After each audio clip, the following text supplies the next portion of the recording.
I was like an assistant director இந்த film. ஹீரோங்கிறது வந்து அவங்க அந்த மரியாதைலாம் கொடுத்தாங்கன்னா கூட நானும் அவரோட ஏடியா இப்போ இருந்தார் கிருஷ்ணமூர்த்தி கிட்டி.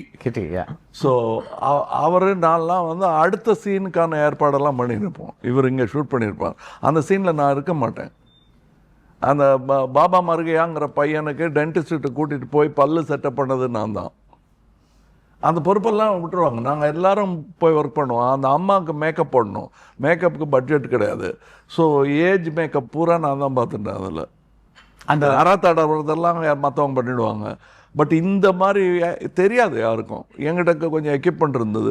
ஸோ அந்த பாபா மருகையோட அம்மாவுக்கு நான் தான் மேக்கப் போடுவேன். என் ஆஃபீஸ்க்கு வந்துடுவாங்க. அவங்களுக்கெல்லாம் மேக்கப் போட்டு விட்டுட்டு நானும் மேக்கப் போட்டுட்டு போவேன். நான் சில சமயம் நான் மேக்கப் போட்டுட்டு அவங்களுக்கு மேக்கப் போட்டு விட்டுட்டு போவேன். ஏன்னா அது கொஞ்சம் ஈஸி.